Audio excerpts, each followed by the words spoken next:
സംഭ്രമസഹിതം പ്രണമിച്ചുര ചെയ്തു നാദാസ്തുതിതേ നിഖില ജഗന്മാതാവേ മനുജ പ്രിയനേ നിൻ ദൈവത്വത്തിനു കാഴ്ചകളെ അവരർപ്പിച്ചു മാനിക്കുന്നു സഭ തിരുജനനദിനം നാദാസ്തുതിതേ നിഖില ജഗന്മാതാവേ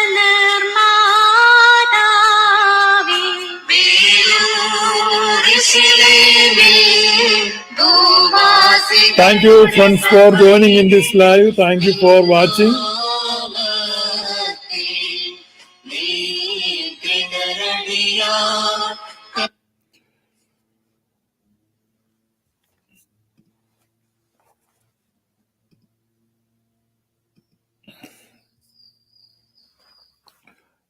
ഈ ദിവസങ്ങളില് ഈ ദൈവത്തെ സംബന്ധിച്ച്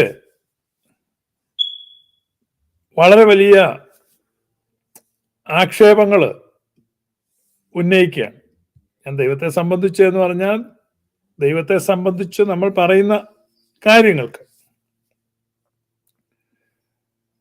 ഇന്നലെ നമ്മൾ ആ കാര്യം പറഞ്ഞു. കാരണം ഇവർക്ക് രണ്ട് ടൈപ്പ് ദൈവത്തെ ആവശ്യമാണ്.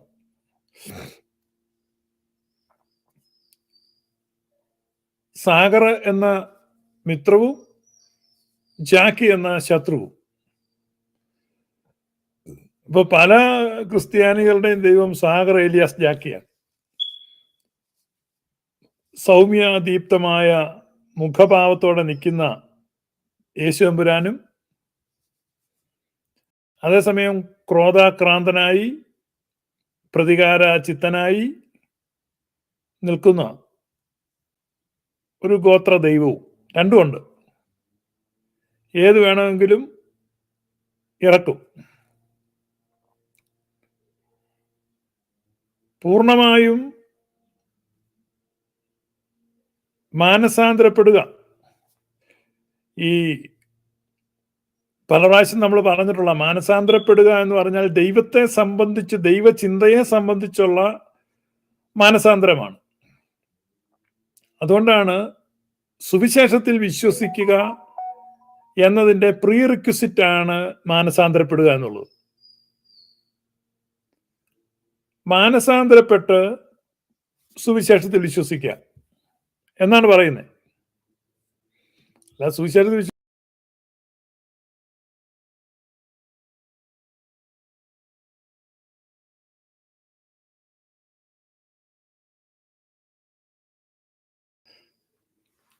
മാനസാന്തരപ്പെട്ട് സുവിശേഷത്തിൽ വിശ്വസിക്കുക. മാനസാന്തരം എന്ന് പറഞ്ഞാൽ ചേഞ്ച് ഓഫ് മൈൻഡ്. മെറ്റനോയിയ എന്നാണ് അതിൻ്റെ ഗ്രീക്ക് പദം. നിങ്ങൾ ഇന്ന് കാണുന്നതിനെ വേറൊരു രീതി കാണുക. എന്താണ് മാനസാന്തരം എന്ന് വെച്ചാൽ ദൈവത്തെ സംബന്ധിക്കുന്ന കാഴ്ചപ്പാട്, ദൈവത്തെ സംബന്ധിക്കുന്ന സങ്കല്പം, അതിന് സമൂലമായ മാറ്റം വരിക. ഇതാണ് യോഹന്നാൻ സ്നാപകൻ എന്ന് പറഞ്ഞ് മാനസാന്തരപ്പെടാൻ പറഞ്ഞു.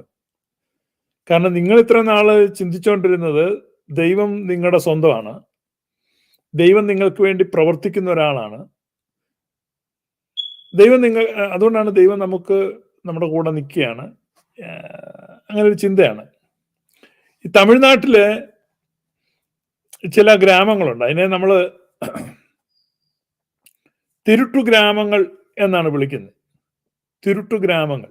തിരുട്ടു ഗ്രാമം എന്ന് പറഞ്ഞാൽ തിരുട്ട് എന്ന് പറഞ്ഞാൽ കള്ള മോഷണമാണ്. തിരുടൻ എന്ന് പറഞ്ഞാൽ കള്ളൻ തമിഴില്. തിരുടൻ, കള്ളൻ, തുപ്പാക്കി, തോക്ക്, അങ്ങനെയൊക്കെ നമ്മൾ ഈ തമിഴ് പഠിക്കുന്ന കണ്ടിട്ടില്ലേ? ജഗദീഷ് ശ്രീകുമാർ ഇരുന്ന് മേലെപ്പറമ്പിൽ ആൺവീട് സിനിമയ്ക്കകത്ത് വേലക്കാരിയായിരുന്നാലും നീ എൻ മോഹവല്ലി. അപ്പൊ കുറച്ച് തമിഴ് ഭാഷാ പഠന സഹായം മേടിച്ച് വായിക്കുക. അപ്പൊ തിരുട്ടു ഗ്രാമം. ഈ തിരുട്ടു ഗ്രാമക്കാര് കേരളത്തിലോട്ട് മോഷണത്തിന് പോരും. അപ്പൊ അതിനു മുമ്പ് അവരുടെ തിരുട്ടു ഗ്രാമത്തിലെ ചെറിയ കോവിലുണ്ട്, അവിടെ ചെറിയ മൂർത്തി ഒക്കെ ഇരിപ്പുണ്ട്.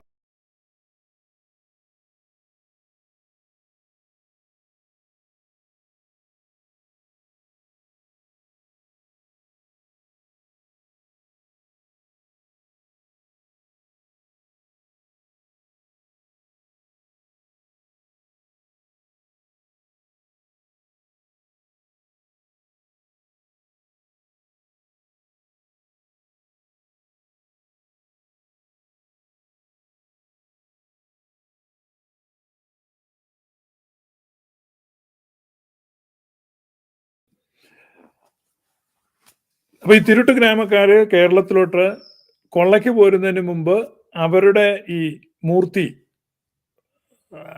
ആരാന്നറിയത്തില്ല, അവർക്ക് ഏതെങ്കിലും പ്രത്യേകതരം മൂർത്തിയുണ്ട്, അവിടെ പോയി പ്രാർത്ഥിച്ച് പൂജയൊക്കെ നടത്തി അവർ വരികയാണ്. സക്സസ്ഫുൾ ആയിട്ട് നല്ലൊരു കൊള്ള കേരളത്തിൽ നടത്താൻ പറ്റിയാൽ അവർ തിരിച്ച് ചെല്ലുമ്പം ആ ഗ്രാമത്തിലുള്ളവർക്കൊക്കെ സമ്മാനങ്ങളായി, അതിന്റെ ഷെയർ വിതരണമായി, പിന്നെ പൂജകള്, ആ മൂർത്തിയുടെ മുമ്പിൽ ചെറിയ ഉത്സവമൊക്കെ അവർ നടത്തും. കാരണം ഈ മൂർത്തി അവരെ സഹായിച്ചു. അപ്പൊ തിരുട്ടു ഗ്രാമക്കാർ ഓരോ പ്രാവശ്യവും കേരളത്തിലോട്ട് കൊള്ളയ്ക്ക് പോരുന്നതിന് മുമ്പ് അവരുടെ ദേവനോ ദേവിയോ ആർക്കായിരുന്നാലും അവർ പൂജകളും വഴിപാടുകളും നടത്തിയിട്ട് അവരുടെ വഴികളിൽ അവരെ കാക്കേണ്ടതിനും അവർ സക്സസ് ആകേണ്ടതിനും പ്രാർത്ഥിക്കും. അവര് സക്സസ്ഫുൾ ആയിട്ട് ഒരു കൊള്ള നടത്തി തിരിച്ചു എന്നാൽ അവർ അതിനുള്ള നേർച്ച കൊടുക്കുകയും സന്തോഷം പ്രകടിപ്പിക്കുകയൊക്കെ ചെയ്യും. ഇതാണ് ഈ തിരുട്ടു ഗ്രാമക്കാരുടെ ദൈവസങ്കല്പം.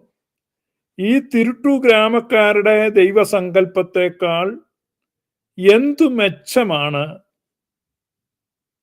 ഈ പഴയ നിയമ ഇസ്രായേൽ യഹോവയുമായിട്ട് കൂട്ടുചേർന്ന് നടത്തിയിട്ടുള്ള കാര്യങ്ങൾ. അവരെന്തിനാണ് പോയത്? അവരെന്താണ് ചെയ്തത്?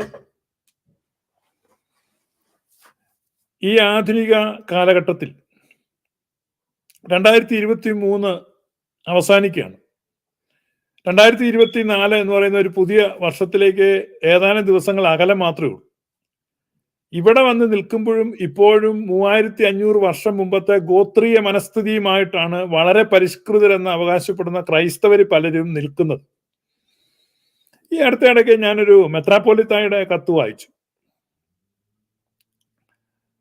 വളരെ ദുഃഖം തോന്നുന്ന രീതിയിൽ അദ്ദേഹം എഴുതി വെച്ചിരിക്കുകയാണ്, ഈ പഴയ നിയമത്തിലെ ഈ ദൈവസങ്കല്പമാണ് മെച്ചപ്പെട്ടത്. കാരണം അവരുടെ സ്വത്ത് അപഹരിക്കുക, അതിന് നമ്മെ സഹായിക്കുന്ന ഒരു ദൈവം. അപ്പൊ അത് ഫിസിക്കലി അദ്ദേഹം ചെയ്യുന്നുണ്ട്. He engaged in that kind of actions. അത് പറയുക മാത്രമല്ല, പ്രയോഗതലത്തിലും അത് ചെയ്യുന്നുണ്ട്. മറ്റുള്ളവരുടെ സ്വത്തുക്കൾ പിടിച്ചെടുക്കുക, മറ്റുള്ളവരെ കായികമായി നേരിടുക, കീഴ്പ്പെടുത്തുക, ശാരീരികമായി ചൂഷണം ചെയ്യുക, അടിമകളാക്കുക, ലൈംഗിക ഉപകരണങ്ങളാക്കുക, സ്വത്ത് കവർച്ച ചെയ്യുക. ഈ 3 കാര്യങ്ങളാണ് പഴയ നിയമത്തിലെ ദൈവം കൊടുക്കുന്ന അനുഗ്രഹം. ഈ നമ്മളിപ്പോ ഈ കാണുമ്പോ പൊള്ളുന്ന യാഥാർത്ഥ്യങ്ങളാണ്. നിങ്ങൾക്ക് വിഷമം വരുന്നതെങ്കിൽ അതിനകത്ത് പറഞ്ഞിട്ട് കാര്യമില്ല. അല്ലെങ്കിൽ നിങ്ങൾ എന്നോട് വന്നിട്ട് ബൈബിൾ തുറന്നു വെച്ചിട്ട് സംസാരിക്കണം, ഇത് കണ്ട് ഇങ്ങനെയാണ്. നിങ്ങൾ നിങ്ങളുടെ കയ്യിലിരിക്കുന്ന ബൈബിൾ തുറന്നു നോക്കുക, അങ്ങനെയാണോ? ഇപ്പൊ നമ്മൾ കാണുന്നുണ്ട്, ഈ പെന്തക്കോസ്തൽ മീറ്റിങ്ങുകളിലാണ് ഞാൻ കൂടുതൽ പോയിട്ടുള്ളത്. അപ്പൊ അവിടെ പ്രാർത്ഥനയിൽ പതിവായിട്ട് കേൾക്കുന്ന ഒരു പല്ലവിയുണ്ട്, കർത്താവ് വലിയ കൊള്ള കണ്ടു കിട്ടിയവനെ പോലെ. ബൈബിളിലെ ഒരു വാക്കാണ്, സങ്കീർത്തനങ്ങളിലൊക്കെ നമുക്ക് കാണാം, കൊള്ള കണ്ടു കിട്ടിയവനെ പോലെ. Found A great spoil. എന്താണ് ഈ കൊള്ള കണ്ടു കിട്ടുന്നത്? കൊള്ളയടിക്കാൻ പറ്റിയ ഒരു മികച്ച സ്ഥലം. അപ്പൊ തിരുട്ടു ഗ്രാമക്കാർ കേരളത്തിൽ വന്നിട്ട് പകലൊക്കെ ഇങ്ങനെ ഓരോ വീടിന്റെ വാതൊക്കെ കൂടെ നടക്കുകയാണ് പരിസരങ്ങളിൽ. ചിലപ്പോൾ അവർ സാരി വിൽക്കാനാന്ന് പറഞ്ഞ് വരും, അല്ലെങ്കിൽ വെള്ളം കുടിക്കാൻ ചോദിച്ചു വരും. അങ്ങനെ പല രീതി, കാരണം അവർ ഒബ്സർവ് ചെയ്യുകയാണ്. ബൈബിളിൽ അതിന് മനോഹരമായ ഒരു പേര് കൊടുത്തിട്ടുണ്ട്, ഒറ്റുനോട്ടക്കാർ എന്നാണ് പറയുന്നത്. ഗ്ലോറിഫൈഡ് ഫിഗേഴ്സ് ആണ്. ഇൻട്രൂഡേഴ്സ്, സ്പൈസ്, ചാരപ്രവർത്തനം, ഒറ്റുനോട്ടക്കാർ. ഈ തമിഴ്നാട്ടിലെ തിരുട്ടു ഗ്രാമക്കാർ കേരളത്തിൽ വന്നിട്ട് ഒറ്റുനോട്ടമാണ്. ഇതിന് സിമിലർ ആയിട്ടുള്ള പണിയാണ് ഇസ്രായേൽക്കാർ മറ്റ് രാജ്യങ്ങളിൽ പോയി ചെയ്തിട്ടുള്ളത്. ഒറ്റുനോക്കുക, അവിടെ കൃഷി എങ്ങനെയുണ്ട്, വിളവുകൾ എങ്ങനെയുണ്ട്, വസ്തുക്കൾ എങ്ങനെയുണ്ട്, ഫലഭൂഷ്ടമുള്ള കൃഷിസ്ഥലമാണോ, അവിടുത്തെ പെണ്ണുങ്ങൾ എങ്ങനെയുണ്ട്, സുന്ദരികളാണോ, ദീർഘകേശവും ഉന്നത സ്തനവുമുള്ള എന്ന് പറഞ്ഞാൽ നല്ല നീളമുള്ള മുടിയും വലിപ്പമുള്ള മുലകളും ഒക്കെയുള്ള പെണ്ണുങ്ങൾ. അതാണ് ബൈബിളിൽ പറയുന്നത്. സൗന്ദര്യത്തിന്റെ അന്നത്തെ അളവ് പോലെ അതായിരിക്കും. ഇന്നിപ്പം ദീർഘകേശമുള്ള പെണ്ണുങ്ങളിൽ നിന്ന് ആർക്കും താല്പര്യമുണ്ടെന്ന് തോന്നുന്നില്ല, അറിയത്തില്ല. അപ്പൊ ഇതൊക്കെയാണ് നമ്മൾ കാണുന്നത്. ബൈബിളിൽ നോക്കി കഴിയുമ്പോൾ ഇവരിതൊക്കെ പോയി നോക്കുക. അപ്പൊ നല്ല സംഗതി കണ്ട് വലിയ കൊള്ള കണ്ടു കിട്ടി. അപ്പൊ ഇന്നും കർത്താവായ യേശു ക്രിസ്തുവിൽ വിശ്വസിക്കുന്നു, ക്രിസ്ത്യാനിയാണ് എന്നൊക്കെ അവകാശപ്പെടുന്ന പെന്തക്കോസ്ത വിഭാഗത്തിൽപ്പെട്ട ആളുകള് പ്രാർത്ഥനയ്ക്ക് പറയുന്നത് വലിയ കൊള്ള കണ്ടു കിട്ടി പോലെ ഞങ്ങൾ സന്തോഷിപ്പിക്കും. വലിയ കൊള്ള കണ്ടിട്ട് എന്താണ് അത് വലിയ കൊള്ള? നിങ്ങൾ ചിന്തിച്ചിട്ടുണ്ട് എത്ര വലിയ പോഷ്കാണ്? അപ്പൊ ഇവരുടെ മനസ്സ് റീജനറേറ്റഡ് അല്ല, റിന്യൂവ്ഡ് അല്ല, റിന്യൂവ്ഡ്. അതാണ് പൗലോസ് ഉപയോഗിക്കുന്ന വാക്ക്. ആകയാൽ ദൈവത്തിന്റെ മനസ്സൊലിവ് ഓർപ്പിച്ച് ഞാൻ നിങ്ങളെ പ്രബോധിപ്പിക്കുന്ന എന്തെന്നാൽ നിങ്ങൾ മനസ്സ് പുതുക്കി രൂപാന്തരപ്പെടുക. Renew your mind and transform. Transform എങ്ങനെയാണ്? Transformation to conform to the mind of Christ. ക്രിസ്തുവിന്റെ മനസ്സിനോട് കൺഫോം ചെയ്യുന്നതിനാണ് ട്രാൻസ്ഫോർമേഷൻ. മോശയുടെ മനസ്സിനോട് കൺഫോം ചെയ്താണ് നീ ഇരിക്കുന്നത്. നിന്റെ മനസ്സ് പറ്റിച്ചേർന്നിരിക്കുന്ന മോശയുടെ മനസ്സുകൊണ്ട് പിടിച്ചെടുക്കുക, അടിച്ചമർത്തുക. പിടിച്ചെടുക്കുക, അടിച്ചമർത്തുക. ഈ രണ്ട് കാര്യമാണ്. യേശുക്രിസ്തുവിന്റെ നിഘണ്ടുവില്ല, അത് രണ്ടുമില്ല. അതുകൊണ്ടാണ് യഹോവയെ വിടാൻ വലിയ ബുദ്ധിമുട്ടാണ്. കാരണം അതും വേണം ഇതും വേണം. നാട്ടുകാരുടെ മുമ്പിൽ പറയാനും അവതരിപ്പിക്കാനും ഈ യേശുവിന്റെ പേര് വേണം. യേശുവിന്റെ പേരിൽ പറഞ്ഞെങ്കിലേ പിടിച്ചു നിൽക്കാൻ പറ്റത്തുള്ളൂ. ഒരുമാതിരി ഒരു സമാധാനത്തിന്റെ കാവൽ മാലാഖ എന്നൊക്കെ പറഞ്ഞ്. പക്ഷെ ആക്ച്വലി ഇവരുടെ കയ്യിലിരിപ്പന്ന പഴയ നിയമത്തിലെ ഗോത്ര ദൈവ സങ്കല്പത്തിൽ അധിഷ്ഠിതമായ മനോഭാവവും നടപടിയുമാണ്. സഹോദരന്റെ വസ്തു തട്ടിയെടുക്കുക, അടിച്ചമർത്തുക, ബലപ്രയോഗത്തിലൂടെ പിടിച്ചെടുക്കുക, കീഴ്പ്പെടുത്തുക. നിങ്ങൾക്കിത് കാണാൻ പറ്റും. ഇതിന്റെ കാരണം എന്താ വെച്ച് കഴിഞ്ഞാൽ ദേ ആർ അൺറീജനറേറ്റഡ്, നോട്ട് റിന്യൂവ്ഡ്. അപ്പൊ റിന്യൂവ്ഡ് യുവർ മൈൻഡ്, മനസ്സ് പുതുക്കണം. റോമാലേഖനം 12 അധ്യായം ഞാൻ ഈ പറയുന്നത്. മനസ്സ് പുതുക്കി രൂപാന്തരപ്പെടണം. ഈ ലോകത്തിന് അനുരൂപമാകാതെ. ഈ ലോകത്തിന് എങ്ങനെയാണ്? ഈ ലോകം എന്ന് പറഞ്ഞാൽ പ്രതികാരമാണ്. കണ്ണിന് കണ്ണ്, പല്ലിന് പല്ല്, കൈക്ക് കയ്യ്, അടിക്കടി. അപ്പൊ അതാണ് ക്രിസ്തുവിന്റെ മാർഗം. അതല്ല, എൻറ്റയർലി ഡിഫറൻ്റ് എന്ന് പറഞ്ഞപ്പോൾ ഓപ്പോസിറ്റ് ആണ്. ഇതാണ് ക്രിസ്ത്യാനിറ്റി. പക്ഷേ ബുദ്ധിമുട്ടാണ്, അത് പറ്റില്ല. അവർക്ക് ഏതാ വേണ്ടത്? അവർക്ക് ആ പഴയത് മതി. ഇതുകൊണ്ടാണ് എന്നെ ആക്രമിക്കാനും വിമർശിക്കാനും തുടങ്ങുന്നത്. എന്ത് ക്രിസ്തു പഠിപ്പിച്ചോ അതാണ് ഗ്ലോറിയസ് ഗോസ്പലിൽ പറയുന്നത്. ക്രിസ്തുവിന്റെ മാർഗം ഇതാണ്. പൗലോസ് ശ്ലീഹ പറഞ്ഞ ഇതാണ്. ഞങ്ങൾ സ്വന്തമായിട്ടൊന്നും പറയുന്നില്ല. ബൈബിള് തുറന്നു വെക്കുന്നു, ഇതാ നോക്കൂ. നിങ്ങൾക്ക് കൗണ്ടർ ഉണ്ടെങ്കിൽ വന്നിട്ട് പറയാം. ബൈബിളിൽ നിന്ന് വേണം പറയാൻ. അല്ലാതെ എവിടുന്നെങ്കിലും നിങ്ങൾ എന്തെങ്കിലും ഒരു ആശയം അത് അങ്ങനെയാണ് ഇങ്ങനെയാണ്, നോ നോ നോ. അപ്പൊ ഇവിടെ നമ്മൾ കാണുന്ന ഈ തിരുട്ടു ഗ്രാമക്കാർ വന്നിട്ട് പക്ഷെ ഈ തിരുട്ട് ഗ്രാമക്കാർ ഇവിടെ കേരളത്തിൽ നിന്ന് ബലാത്സംഗമൊന്നും ചെയ്യുന്നില്ല, പെണ്ണുങ്ങളെ പിടിക്കുന്നില്ല. പിന്നെ മോഷ്ടിക്കാന്ന് പറഞ്ഞാൽ അവർ സൈലന്റ്ലി മോഷ്ടിച്ചുകൊണ്ട് പോവാണ്, ആരെ അറ്റാക്ക് ചെയ്യുന്നൊന്നുമില്ല. അത് എതിർത്താൽ മാത്രമല്ല ഉണ്ട്, അല്ലെങ്കിൽ വീട്ടുകാർ ഉറങ്ങിക്കിടക്കാണ്, അവരെ ഉണർത്താൻ പോലും അവർ മെനക്കെടാറില്ല. ഉറങ്ങിക്കോട്ട് പാവങ്ങള്, അവരെ സ്വർണ്ണോ പണമോ ഒക്കെ വേണ്ടി എടുത്തോണ്ടങ്ങ് പോകും. ഇസ്രായേൽക്കാർ അങ്ങനെയല്ലായിരുന്നു, ആദ്യം കൊല്ലും എന്നിട്ടേ അവർ മോട്ടിക്കത്തുള്ളൂ. അതൊരു ഹരമാണ്, കൊലപാതകം ഒരു ഹരമാണ്, യഹോവയ്ക്ക് വലിയ ഹരമാണ്. കാരണം യഹോവയുടെ വാള് രക്തം പുരണ്ടും കൊഴുപ്പ് പുതഞ്ഞും ഇരിക്കുന്നു. നിങ്ങൾക്ക് ഈ വാക്യം നിങ്ങളുടെ ബൈബിളിൽ നിന്ന് മാറ്റാൻ പറ്റുമോ?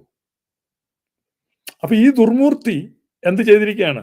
അവതരിപ്പിക്കുന്ന ഇതാണ്, ഒരു വാള് കൈപ്പിടിച്ചിട്ടുണ്ട്. നിങ്ങൾക്ക്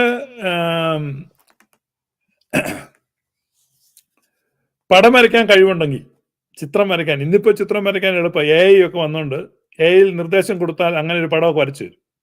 യഹോവയുടെ ഒരു പടം വരയ്ക്കണം, ബൈബിൾ ഡിസ്ക്രിപ്ഷൻ വെച്ച്, ബൈബിൾ ഡിസ്ക്രിപ്ഷൻ അനുസരിച്ച് യഹോവയുടെ കയ്യിൽ ഒരു വാളുണ്ട്. ആ വാള് കൊഴുപ്പ് പുതഞ്ഞും രക്തം പുരണ്ടും ഇരിക്കുകയാണ്. അതായത് ഈ വാളെ മൊത്തം രക്തം ഒലിക്കുകയാണ്, അതിനിടയ്ക്ക് ഇങ്ങനെ കൊഴുപ്പ് കട്ടയായിട്ടിരിപ്പുണ്ട്. ഈ ചീസ് തേച്ച് പിടിപ്പിച്ച ഒരു വാള എങ്ങനെ ഇരിക്കും, അതുപോലെ കൊഴുപ്പ് പുതഞ്ഞിരിക്കുന്നു, രക്തം ഒലിച്ചിറങ്ങുന്ന ഒരു വാള്. അത്ര ഭീകരമാണ്. അവന്റെ മൂക്കിൽ നിന്ന് പുക പൊങ്ങുന്നു, അവന്റെ വായിൽ നിന്ന് തീ പുറപ്പെടുന്നു എന്ന് എഴുതിയിട്ടുണ്ട്. അപ്പൊ നിങ്ങൾക്കൊരു സത്വം, ഒരു വായിൽ നിന്ന് തീയൊക്കെ പുറപ്പെട്ട് മൂക്കിൽ നിന്ന് പുകയൊക്കെ ചാടി കയ്യിൽ ഇങ്ങനെ ചോര പുരണ്ട് കൊഴുപ്പ് പുതഞ്ഞ വാളും ഒക്കെ പിടിച്ചു നിൽക്കുന്ന ഒരു സത്വമാണ്. ഈ സത്വത്തെയാണ് ആരാധിക്കാൻ. പിന്നെ നിങ്ങൾക്ക് അങ്ങനെ ആരാധിക്കാൻ വരെ അത് പറ്റത്തില്ല. അപ്പൊ അത്യാവശ്യത്തിന് ഉപകരിക്കേണ്ടതിന് ഇത് പിടിച്ചു വച്ചിരിക്കുകയാണ്, ഈ പഴയ ഗോത്ര സങ്കല്പം. മനസ്സിലായോ? അത്യാവശ്യത്തിന് ഉപകരിക്കേണ്ടതിന് ഇതാണ് ഉള്ളിന്റെ ഉള്ളിലെ ഉള്ളിലിരിപ്പ്. ഇതാണ് മോഷണം, പിടിച്ചുപറി, ബലാത്സംഗം, കവർച്ച, അതിക്രമം, അടിച്ചമർത്തൽ. ഈ കാര്യങ്ങൾ ഉള്ളിൽ തിളച്ചു നിൽക്കുകയാണ്. അപ്പൊ നിങ്ങളുടെ അടിസ്ഥാനപരമായി നിങ്ങളുടെ ഉള്ളിന്റെ ഉള്ളിലുള്ള മോഹങ്ങളെ പൂരിപ്പിക്കുന്ന ദൈവസങ്കല്പത്തെ അംഗീകരിക്കുകയും അതിൽ അഭിരമിക്കുകയും ചെയ്യുക എന്നുള്ളത് സ്വാഭാവികമാണ്. സ്വാഭാവികം. നമ്മളിപ്പോ എന്ത് പറയാനാ? നിങ്ങൾക്ക് ഈ നസ്രായനെ ഇഷ്ടപ്പെടത്തില്ല, നഗ്നനായി മരക്കുരിശിൽ തൂങ്ങിക്കിടക്കുന്ന, അപ്പോഴും പിതാവ് ഇവരോട് ക്ഷമിക്കണമേ എന്ന് പ്രാർത്ഥിക്കുന്ന ക്രിസ്തുവിനെ നിങ്ങൾക്ക് ഇഷ്ടമില്ല, അംഗീകരിക്കാൻ പറ്റുന്നില്ല. മനസ്സിലായോ? ഇതാണ് പ്രശ്നം. അപ്പൊ തിരുട്ടു ഗ്രാമക്കാരിപ്പോ ഇങ്ങനെ വരികയാണ്. ഇപ്പൊ വലിയ കൊള്ള കണ്ടു കിട്ടി.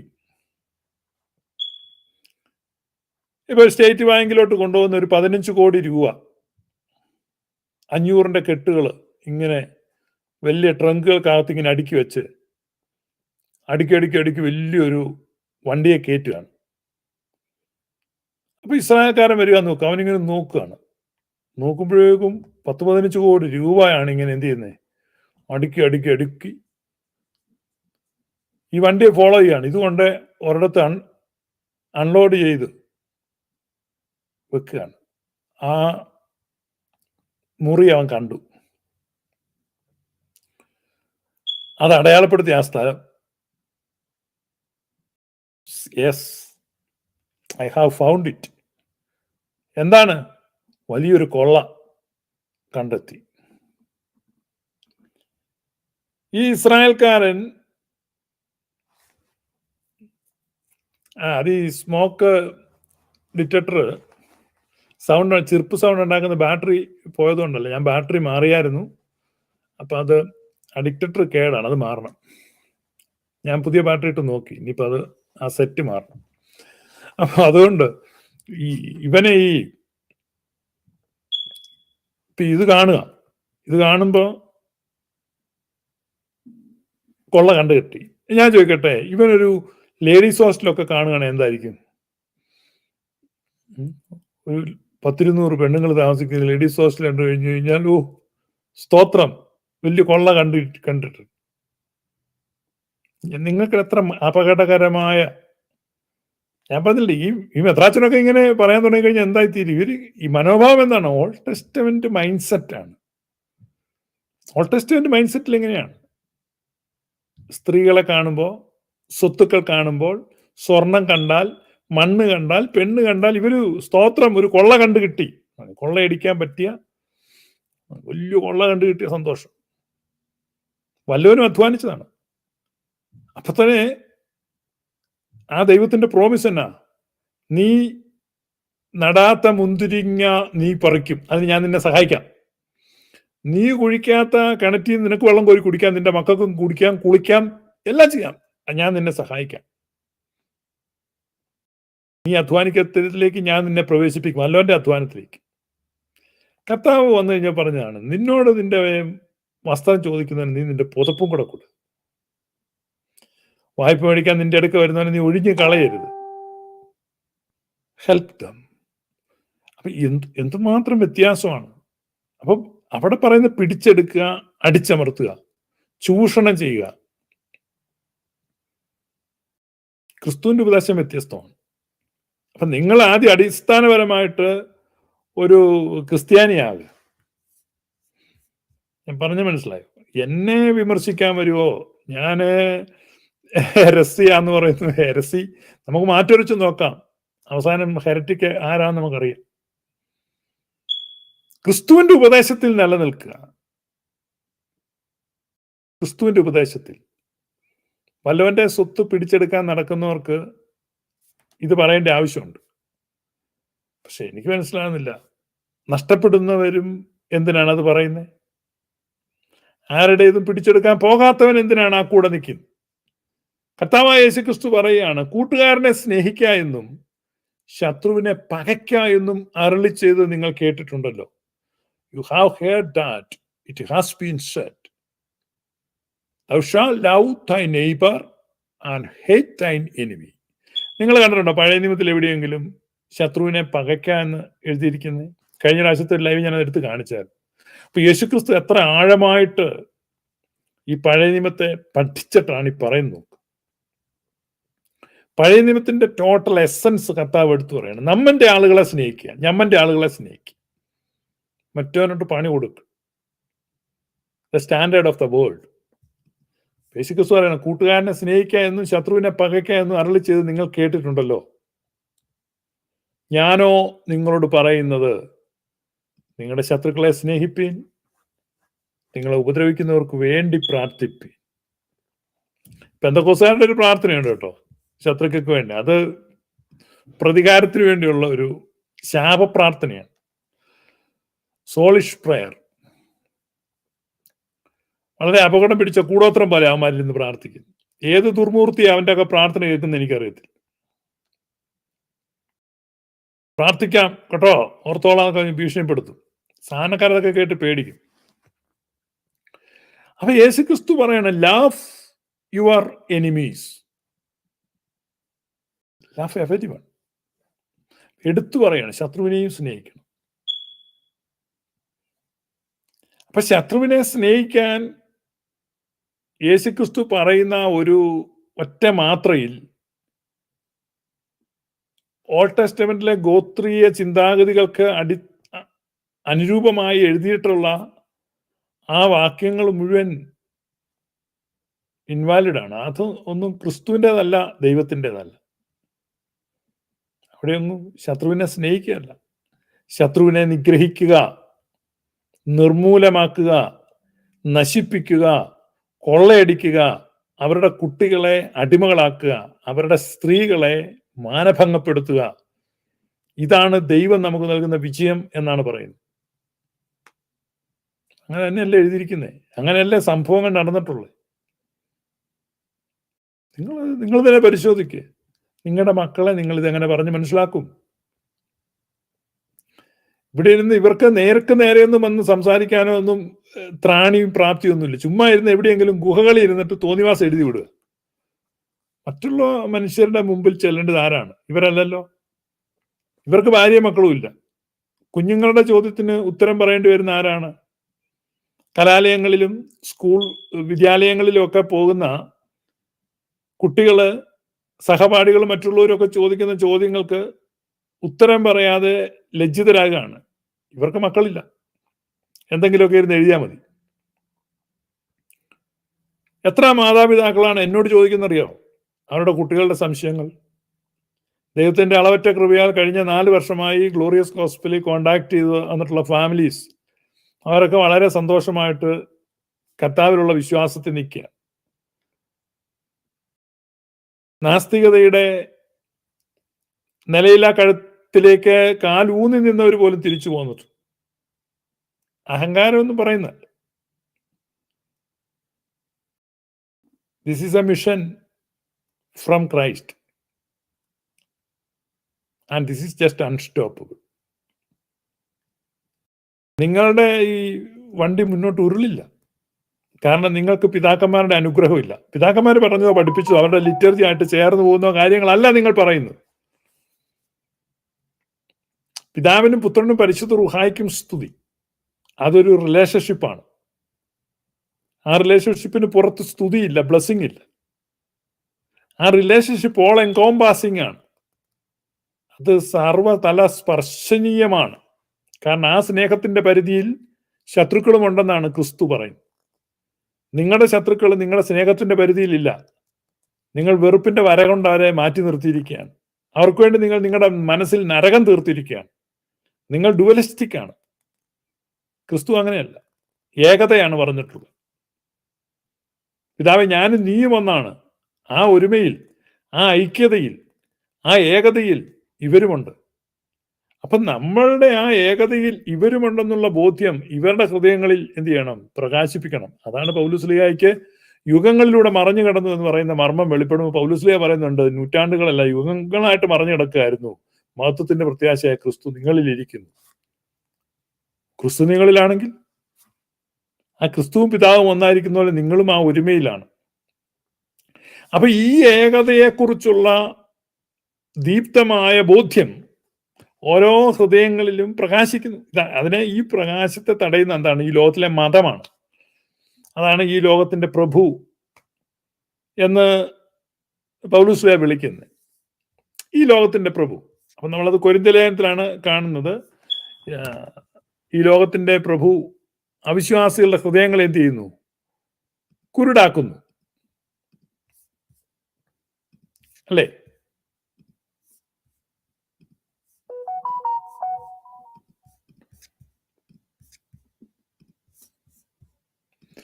ദൈവപ്രതിമയായ ക്രിസ്തുവിന്റെ തേജസ്സുള്ള സുവിശേഷത്തിന്റെ പ്രകാശനം ശോഭിക്കാതിരിക്കാൻ ഈ ലോകത്തിന്റെ ദൈവം അവിശ്വാസികളുടെ മനസ്സ് കുരുടാക്കി. In whom the God of this world has blinded the minds of them who believe not, lest the light of the glorious gospel of Christ, who is the image of God, glorious gospel of Christ. അപ്പൊ glorious ഗോസ്പലിന് എതിരായിട്ട് നിൽക്കുന്ന ആരാണ്? ഈ ലോകത്തിലെ മതങ്ങളാണ്. ഈ ലോകത്തിലെ മതത്തിന് glorious gospel പ്രകാശിക്കുന്ന ഇഷ്ടമില്ല. ഗ്ലോറിയസ് ഗോസ്പലിനെതിരായിട്ട് മതങ്ങൾ നിൽക്കും.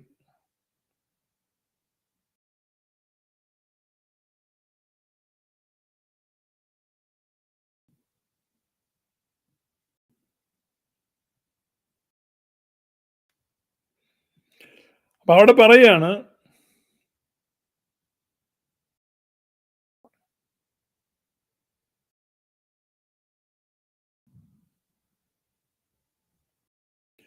ക്രിസ്തു ദൈവപ്രതിമയാണ്.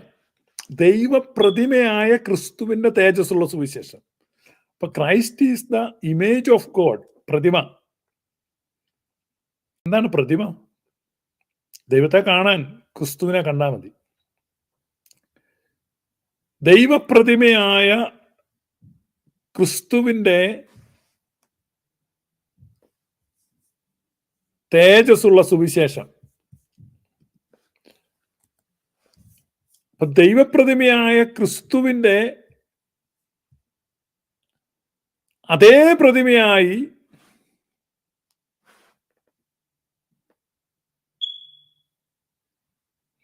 നമ്മളും രൂപാന്തരപ്പെടണം.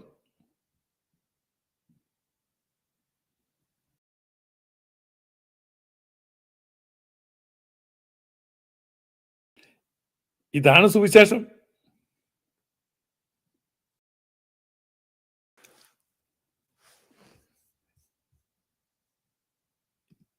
അപ്പൊ അവിടെ നമ്മള് 4-ാം അധ്യായം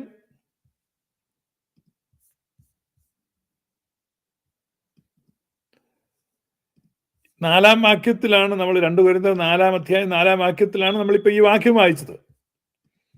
എന്ത്? ദൈവപ്രതിമയായ ക്രിസ്തു എന്ന പ്രയോഗം.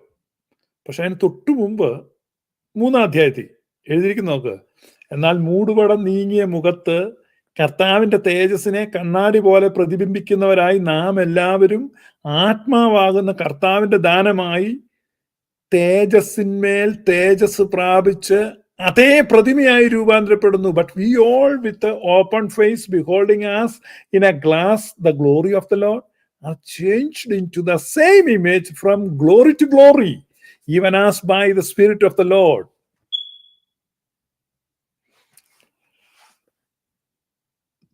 വളരെ മനസ്സിലായോ അവിടെ പറഞ്ഞെന്താണ്? അതായത് ക്രിസ്തു ദൈവത്തിന്റെ പ്രതിമയാണ്.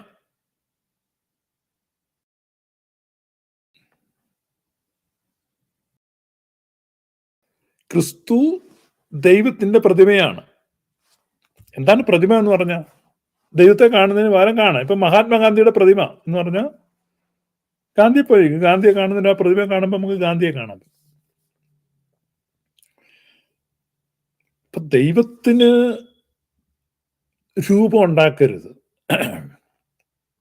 ഭയങ്കര വിഗ്രഹാരാധന പാടില്ല, രൂപം പാടില്ല. ഇതൊക്കെ പഴയ നിയമത്തിൽ പറയുന്നുണ്ട്. യഹോവയാണെങ്കിൽ വലിയ ബഹളമാണ്. എൻ്റെ പടം ഉണ്ടാക്കല്ലേ, രൂപം ഉണ്ടാക്കല്ലേ. ചില ആളുകൾ അങ്ങനെയാണ്. അവരുടെ ഫോട്ടോ ഒക്കെ പുറത്ത് കൊടുക്കത്തില്ല. കാരണം ക്രിമിനൽ സ്വഭാവം ഉള്ളതുകൊണ്ടാണ്. ആളറിഞ്ഞാൽ ഓടരുത് അമ്മ, ആളറിയൂ എന്നൊക്കെ പറഞ്ഞല്ലോ. അപ്പൊ ആളറിയാതിരിക്കാൻ വേണ്ടി.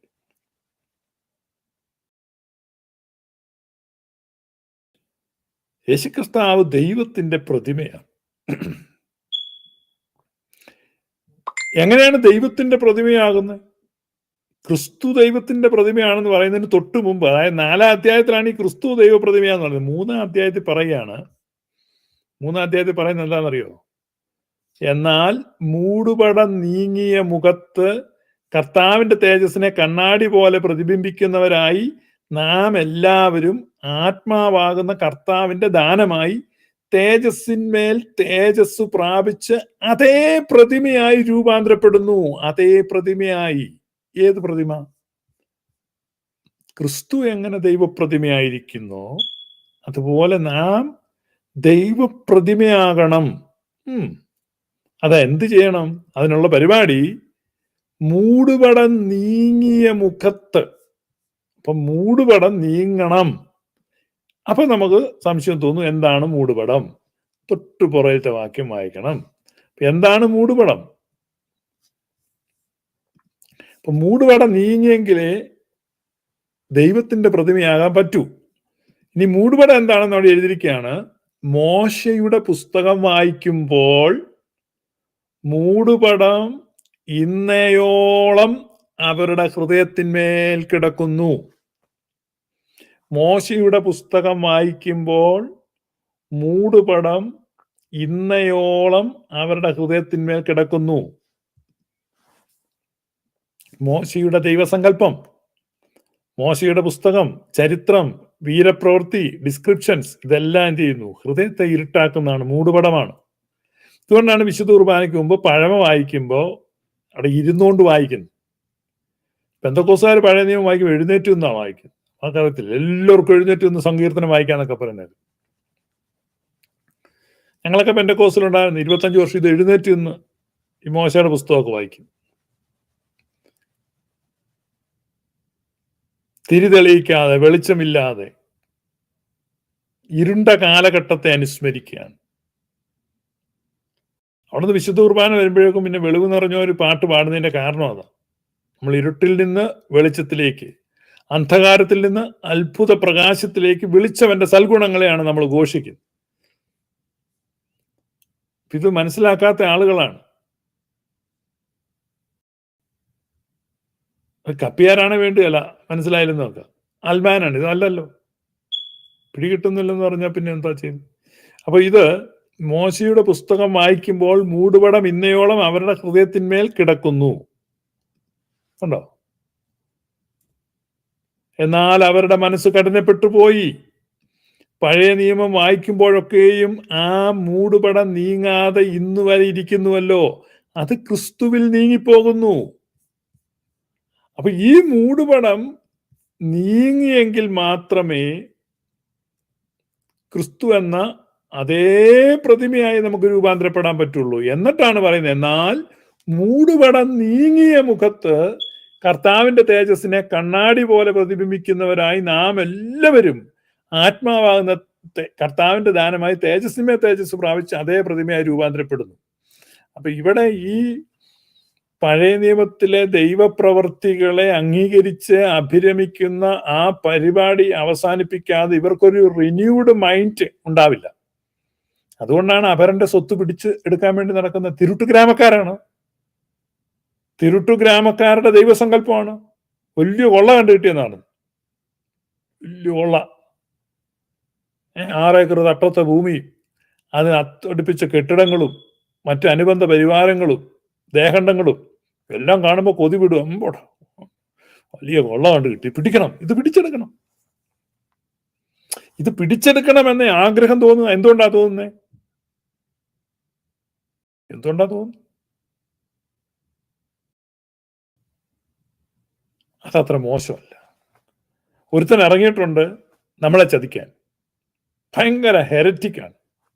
ശരിയാടാ, ഞാൻ ഹെരറ്റിക്കാ. തുണിയില്ലാതെ മരക്കുരിശെ കടന്നവന്റെ ഹെരസി എന്താണോ ആ ഹെരസിയാ പറയുന്നത്. തുണിയില്ലാതെ മരക്കുരിശെ കടന്നില്ലേ? താഴെ ചങ്കിലൂടെ വാള് കയറി ഒരു അമ്മ ഇരുന്നില്ലേ? ആ അമ്മയുടെ മോന്റെ ഹെരസിയാണ് ഞാൻ ഈ പറയുന്നത്. പുരുഷൻ തൊടാത്ത കന്യകമാരെ കാണുമ്പോൾ വലിയ കൊള്ള കണ്ടു കിട്ടി സ്തോത്രം എന്ന് പറയുന്ന മനസ്സാണ് നീ കൊണ്ടുനടക്കുന്നത്.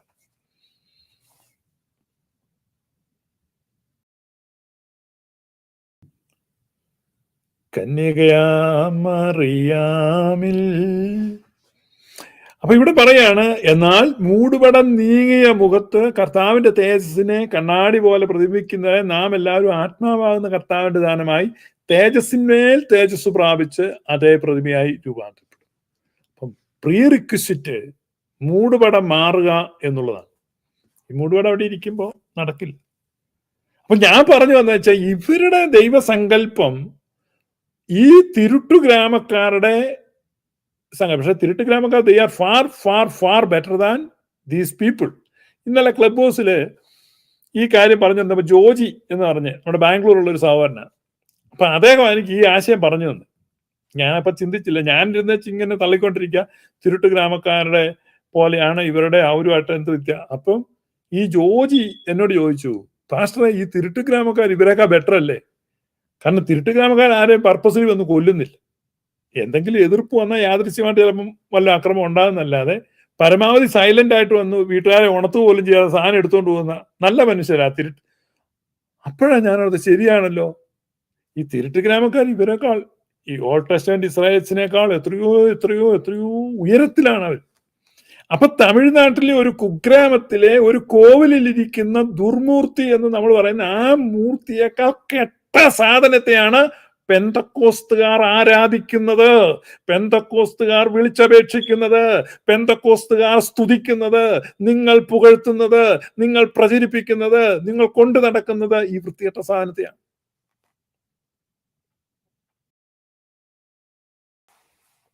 അല്ലെന്ന് പറയാൻ പറ്റുമോ?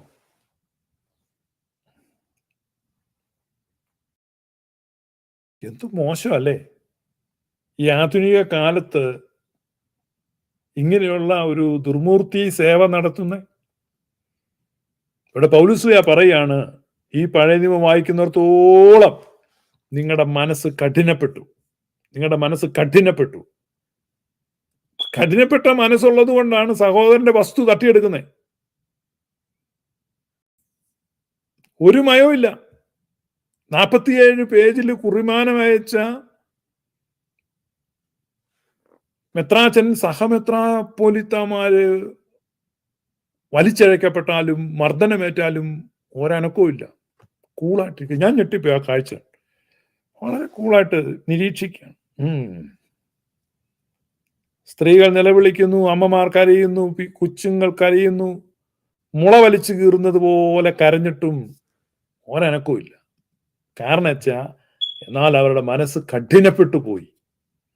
പഴയ നിയമം വായിക്കുമ്പോഴൊക്കെ ആ മൂടുപടം നീങ്ങാതെ ഇന്നുവരെ ഇരിക്കുന്നു. ഹൃദയകാഠിന്യം. അപ്പൊ ഈ മൂടുപടം മാറണം. കാരണം ഈ മൂടുപടം എന്ന് പറയുന്നത് തെറ്റായ ദൈവസങ്കല്പമാണ്. ദൈവം എന്ന് പറഞ്ഞാൽ നമ്മുടെ സ്വാർത്ഥതയ്ക്ക് വേണ്ടി, നമ്മുടെ വ്യക്തിപരമായ അഭിലാഷങ്ങളുടെ പൂർത്തീകരണത്തിന് വേണ്ടി പ്രവർത്തിക്കുന്ന ഒരു ഏജന്റാണ് ദൈവം. ഇങ്ങനെ ചിന്തിക്കുക. നിന്റെ ശാരീരിക തൃഷ്ണകൾക്ക്, നിന്റെ സ്വാർത്ഥ താല്പര്യങ്ങൾക്ക് കുടപിടിക്കുന്ന ഒരു ഏജന്റാണ് ദൈവം. അതാണ് ഏറ്റവും അധമമായ ചിന്ത. ഈ ചിന്തയിൽ നിന്ന് മാറി മുഴുപ്രപഞ്ചത്തിന്റെയും നാഥനും സകല മനുഷ്യരുടെയും പിതാവുമായി ദൈവത്തെ മനസ്സിലാക്കാൻ ശ്രമിക്കുമ്പോൾ അതാണ് മാനസാന്തരം എന്ന് പറയുന്നത്. അതാണ് പ്രീ റിക്വിസിറ്റ്. മനസ്സിലായി? ഈ സ്ലേറ്റ് ക്ലീൻ ചെയ്യണമെന്ന് ഈ മഷിത്തണ്ട് വെച്ച്.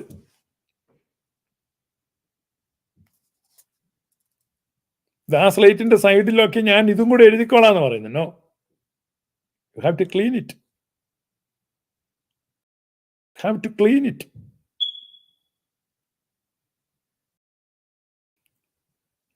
അതാണ് കർത്താവ് പഠിപ്പിച്ചത്. അതാണ് കർത്താവ് കാണിച്ചു തന്നത്.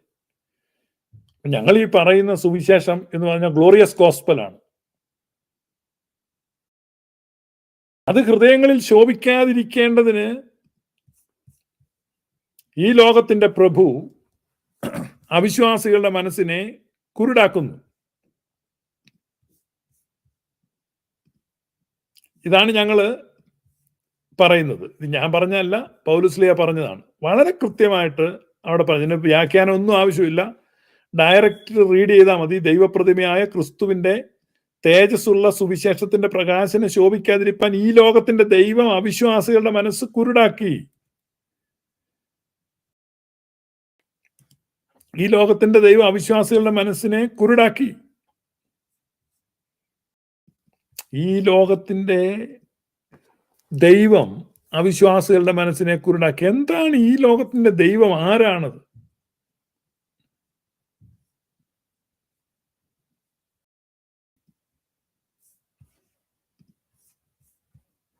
ആരാണ് ഈ ലോകത്തിന്റെ ദൈവം എന്ന് പറഞ്ഞ ആരാണ്? പൗലോസ്ലിഹയുടെ ഭാഷയാണ്. അദ്ദേഹത്തിന്റെ വാക്കുകളിലേക്ക് തന്നെ നമുക്ക് പോകാം. ദൈവം ലോക സൃഷ്ടിക്ക് മുമ്പേ നമ്മുടെ തേജസ്സിനായി മുൻനിയമിച്ചതും മറഞ്ഞിരുന്നതുമായ ദൈവത്തിന്റെ ജ്ഞാനം അത്രയും മർമ്മമായി ഞങ്ങൾ പ്രസംഗിക്കുന്നു. But we speak the wisdom of God in a mystery, even the hidden wisdom which God ordained before the world and to our glory. God ordained this even before the foundations of the earth was laid. It is for our glory. What is that? Yes. അതാണ് മുമ്പേ നമ്മൾ വായിച്ചത്. Glory upon glory. തേജസ്സിന്റെ മേൽ തേജസ്. ഈ when we receive that glory, we will transformed into the very same image. ആ glory നമുക്ക് വരുന്ന എപ്പോഴാണെന്ന് അറിയോ? ഈ മൂടുപടം മാറുമ്പോഴാണ്. ഈ മൂടുപടം മാറുമ്പോൾ ആ മുഖത്ത് മാത്രമേ ഈ തേജസ് വരികയുള്ളൂ. നമ്മൾ വീണ്ടും വീണ്ടും എന്ത് ചെയ്തുകൊണ്ടിരിക്കുക? ഒരല്പം ഇങ്ങനെ വലിച്ചു കീറാം ഈ മൂടുപടം, അല്ലെ ഈ മുഖം മൂടി വലിച്ച് ശ്രമിക്കുകയല്ല. എൻ്റെ കൈ തട്ടി ഒടിക്കുകയാണ്. എന്നിട്ട് വീണ്ടും തേച്ചൊട്ടിക്കുകയാണ് അമക്കി. മലങ്കരയിൽ ഒരുത്തന്റെ മൂടുപടം മാറണ്ട. എല്ലാവരും മൂടുപടം വെച്ച് നടക്കട്ടെ, മുഖം മൂടി വെച്ച് നടക്കട്ടെ, പരസ്പരം കാണാതെ. പേടിക്കുക, കണ്ട് അങ്ങോട്ടും ഇങ്ങോട്ടും കണ്ട് പേടിക്കുക. അയ്യോ അയ്യോ. കാരണം ഇവനെ കാണുമ്പോൾ അവൻ പേടിക്കും, അവനെ കാണുമ്പോൾ ഇവൻ പേടിക്കും. കാരണം എല്ലാം മുഖം മൂടി വെച്ച് നടക്കും. മുഖംമൂടികൾ മാറ്റൂ, നിങ്ങൾ സഹോദരങ്ങളാണെന്ന് തിരിച്ചറിയാൻ പറ്റും. കാരണം അപരിചിതമായ സ്ഥലത്ത് മുഖംമൂടി വെച്ച് കഴിഞ്ഞാൽ പരസ്പരം വെടിവെക്കുകയാണ്. ആരാണ് ശത്രുവാന്ന വിചാരം? ഒരു വീട്ടിലെ 24 പേരെ മുഖംമൂടി വെച്ച് തികച്ചും അപരിചിതമായ സാഹചര്യത്തിൽ തോക്കും കൊടുത്ത് ഇറക്കി വിട്ട് അവർ പരസ്പരം വെടിവെക്കും. സംശയമാണ്. അവസാനം ചത്ത് കിടക്കുമ്പോൾ മുഖംമൂടി മാറ്റി കഴിയുമ്പോൾ മനസ്സിലാക്കും ഇവര് സ്നേഹത്തോടെ കഴിയേണ്ടവരായിരുന്നു. ആ മുഖംമൂടികൾ മാറ്റ്, പരസ്പരം തിരിച്ചറിയാൻ പറ്റും. പരസ്പരം തിരിച്ചറിയാൻ പറ്റും. മുഖംമൂടി മാറ്റാനുള്ള ശ്രമമാണ് ഗ്ലോറിയസ് ഗോസ്പൽ. അത് തുടങ്ങിയപ്പോൾ തന്നെ എതിർക്കാൻ വരുന്ന ആരാന്ന് നോക്ക്. കൊള്ള സംഘത്തിന്റെ നേതാവാണ്. കൊള്ളയടിക്കണം. ദൈവം ലോക സൃഷ്ടിക്ക് മുമ്പേ നമ്മുടെ തേജസ്സിനായി മുൻ നിയമിച്ചതും മറഞ്ഞിരുന്നതുമായ ദൈവത്തിന്റെ ജ്ഞാനം അത്രയും മർമ്മമായി ഞങ്ങൾ പ്രസ്താവിക്കുന്നു. അടുത്ത വാക്യം, അത് ഈ ലോകത്തിന്റെ പ്രഭുക്കന്മാർ ആരും അറിഞ്ഞില്ല. അറിഞ്ഞിരുന്നു എങ്കിൽ അവർ തേജസ്സിന്റെ കർത്താവിനെ ക്രൂശിക്കയില്ലായിരുന്നു. അപ്പൊ ഈ ലോകത്തിലെ പ്രഭുക്കന്മാർ ആരാണ്? യേശുവിനെ ക്രൂശിച്ചത് ആരാണോ അവരാണ്. പവേഴ്സ് ആൻഡ് പ്രിൻസിപ്പാലിറ്റീസ്, വാഴ്ചകൾ, അധികാരങ്ങൾ, പ്രഭുത്വങ്ങൾ, ദുഷ്പ്രഭുത്വം. അപ്പൊ അത് യഹൂദന്മാരാണ്. അപ്പൊ ഈ ലോകത്തിന്റെ ദൈവം എന്ന് പറഞ്ഞാൽ ജൂവിഷ് റിലീജിയസ് സിസ്റ്റമാണ്. പൗരോഹിത്യ ദുഷ്പ്രഭുത്വം, മതമേധാവിത്വം, അത് ഹൃദയങ്ങളിലേക്ക് ക്രിസ്തുവിന്റെ തേജസ്സുള്ള സുവിശേഷം പ്രകാശിക്കുന്നതിനെ തടയും. ഗ്ലോറിയസ് ഗോസ്പലിനെ തടയും. ഞാനല്ല പറഞ്ഞ, പൗലോസ്ലീഹ പറഞ്ഞതാണ്. ഇത് I'm not interpreting the scriptures. Just plain ആയിട്ട് റീഡ് ചെയ്ത് മാത്രമേ ഉള്ളൂ. No interpretation. നിങ്ങൾക്ക് വായിച്ചു നോക്കാം. അത് ഈ ലോകത്തിന്റെ പ്രഭുക്കന്മാർ ആരും അറിഞ്ഞില്ല. അറിഞ്ഞിരുന്നുവെങ്കിൽ അവർ തേജസ്സിന്റെ കർത്താവിനെ ക്രൂശിക്കയില്ലായിരുന്നു. So receive this glory. മുഖം മൂടികൾ മാറട്ടെ. മുഖംമൂടികൾ മാറുന്ന ഹൃദയത്തിൽ ഈ തേജസ് വന്ന് പ്രകാശിക്കും. ഈ തേജസ്സാണ് ഈ കർത്താവിന്റെ ജനനത്തിങ്കൽ തേജസ് അവരെ ചുറ്റിമിന്നി. ഇതാണ് ക്രിസ്തുമസിന്റെ മെസ്സേജ്. ക്രിസ്തുമസില് യഹൂദന്മാരെ തേജസ് ചുറ്റിമിന്നി. പച്ച പരപ്പിൽ വെളിച്ചം കണ്ടു. നമ്മളിങ്ങനെയൊക്കെ പാടും പണ്ട് കരോളിന്. ആട്ടിടയന്മാർ ഞെട്ടി ഉണർന്നു, അല്ലേ? ദൂതന്മാർ അവരോടായി പറഞ്ഞു, ബേത്ലഹേമിൽ ശിശു ജനിച്ചു. അപ്പോ ഈ അവരെ ഒരു തേജസ് ചുറ്റിമിന്നി. ഈ തേജസ് ലോകസ്ഥാപനത്തിന് മുമ്പ് മുൻ നിയമിക്കപ്പെട്ട തേജസ്സാണ്. യുഗങ്ങളിൽ മറഞ്ഞിരുന്നതാണ്, അറിയപ്പെടാതിരുന്നതാണ്. അത് ഞങ്ങളിപ്പോൾ ഒരു മിസ്റ്ററി ആയിട്ട് പ്രഖ്യാപിക്കുകയാണ്. ഇതാണ് പൗലോസ്ലീഹ പറയുന്നത്. മുഖംമൂടികൾ മാറണം. ഇപ്പോൾ നാം കണ്ണാടിയിൽ കടമൊഴിയായി കാണുന്നു, അപ്പോൾ മുഖാമുഖമായി കാണും. ആര് കാണും? നാം തമ്മിൽ തമ്മിൽ കാണും. ഇത് പെന്തക്കോസ്തുകാർ യേശുവിനെ കാണുമെന്നൊക്കെ പറഞ്ഞാൽ വ്യാഖ്യാനിക്കുന്ന ഈ വാക്യം. നോ, ഈ വാക്യം നോക്ക്. ഇപ്പോൾ now we see through a glass. നമ്മൾ കാണുന്നതാണ്. ഇപ്പോൾ നാം കണ്ണാടിയിൽ കടമൊഴിയായി കാണും. നമ്മൾ പരസ്പരം കാണുന്നത് എങ്ങനെയാണ്? നേരിട്ടല്ല, കടമൊഴിയായിട്ടാണ്. നിങ്ങളൊരു മാസ്ക് വെച്ചിരിക്കുന്നു, ഞാനൊരു. ഇവിടെ ഈ ഹാലോവീൻ വരുമ്പോ എല്ലാവരും മാസ്ക് ഒക്കെ വെച്ചിറങ്ങും. ആളെ കണ്ടാ അറിയത്തില്ല ആരൊക്കെയാന്ന്. എല്ലാവരും ഓരോരോ വേഷം കെട്ടി. പിന്നെ പറഞ്ഞാലേ അറിയത്തുള്ളൂ ഞാൻ ഇന്ന ആളാണ്. പണ്ടൊരു BA പഠിച്ച് പാസ്സായ ഒരുത്തിന് ജോലിയില്ല നടന്ന് അവസാനം സർക്കസ് കൂടാരത്തിൽ ചെന്നു. സർക്കസ് കൂടാരത്തിന്റെ മാനേജർ പറഞ്ഞു, ഇവിടെ ജോലിയൊന്നുമില്ല, പിന്നെ ഇവിടെ ഒരു പണിയുണ്ട്, ഇവിടുത്തെ ഈ കുരങ്ങ് ചത്തുപോയി, കരിങ്കുരങ്ങ്. അപ്പൊ നീ വേണം അതിന്റെ വേഷം കെട്ടി നടന്നോളാൻ പറഞ്ഞു. ശമ്പളം കിട്ടും. അപ്പൊ ഇങ്ങനെ ഒരു ചിമ്പാൻസിയുടെ വേഷമൊക്കെ ഉടുപ്പൊക്കെ ഇടിച്ച് ഇവനെ സർക്കസിൽ ചേർത്തു. ഇപ്പൊ സർക്കസിന്റെ ഷോയുടെ സമയമാകുമ്പോൾ ഇവന് ഈ കുരങ്ങിന്റെ വേഷം കെട്ടി അതുവഴി നടക്കുക, ചാടുക, പിടിക്കുക. ഇങ്ങനെ നടന്നു പോകുന്ന വഴിക്ക് ഒരു ദിവസം ഇവൻ കാല് തന്നെ പുലിക്കൂട്ടി വീണു. പുലിയുടെ കൂട്ടിലോട്ടാണ് വീണത്. പിന്നെ അപ്പൊ ഒച്ച കരഞ്ഞു, അയ്യോ ഒരു BA-കാരനായ എന്റെ ഗതി ഇങ്ങനെയായല്ലോ, പുലി പിടിച്ചു തിന്നു. അപ്പൊ കൂട്ടിക്കടന്ന പുലി പറഞ്ഞു, മിണ്ടായിരിക്കടാ, ഞാൻ MA-കാരനാണ്. ഇങ്ങനെയാണ് ഇതിന്റെ സ്റ്റോറി. അപ്പൊ ഇതുപോലെ മുഖമൂടികളുടെ ലോകത്താണ് ജോൺ കീറ്റ്സ് ആണെന്ന് തോന്നുന്നു പറഞ്ഞേ, ഈ മുഖമൂടികളുടെ ലോകത്ത് നിന്ന് ആരാണ് എന്നെ രക്ഷിക്കാന്ന് അദ്ദേഹത്തിന്റെ ഒരു കവിതയിലുണ്ട്. Who will save me, who will save me, who will save me. ഇപ്പൊ പരസ്പരം അറിയുന്നില്ല. മനുഷ്യനെ മനുഷ്യനായി കാണുമ്പോൾ പാരിൽ സൗഭാഗ്യമുണ്ടാകും എന്നൊരു കത്തോലിക്ക പുരോഹിതൻ എഴുതിയ പാട്ടുണ്ട്. തരങ്കണി സ്റ്റുഡിയോയിൽ നിന്ന് യേശുദാസ് ഇറക്കിയിട്ടുണ്ട്. നല്ലൊരു പാട്ടാണ്.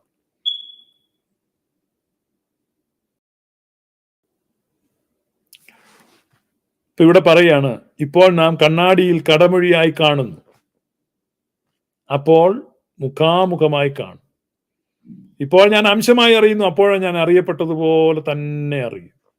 ഇവൻ എൻ്റെ സഹോദരനാണ് എന്നറിയും. അങ്ങനെ അറിയപ്പെടട്ടെ. ആ ഐക്യത്തിലേക്കും സ്നേഹബന്ധത്തിലേക്കും സാഹോദര്യത്തിലേക്കും ഉയരുവാൻ, വളരുവാൻ എല്ലാവർക്കും ഇടയാകട്ടെ. അവിടെയാണ് സമാധാനം. അതാണ് സന്മനസ്സുള്ളവർക്ക് സമാധാനം എന്ന് പറയുന്നത്. ഈ ക്രിസ്മസ് അർത്ഥപൂർണമായി തീരട്ടെ. പ്രാകൃതവും ഗോത്രീയവുമായ വെറുപ്പിന്റെയും വിദ്വേഷത്തിന്റെയും പകയുടെയും വൈരാഗ്യത്തിന്റെയും നീരസത്തിന്റെയും പിടിച്ചടക്കലിന്റെയും അടിച്ചമർത്തലിന്റെയും ഉഗ്രവാസനകളൊക്കെ മാറി, ആ മൂടുപടങ്ങളൊക്കെ നീങ്ങി ക്രിസ്തുവിന്റെ തേജസ് നിങ്ങളുടെ ഹൃദയങ്ങളിൽ വിളങ്ങട്ടെ എന്ന് ആശംസിക്കുന്നു. May God bless you.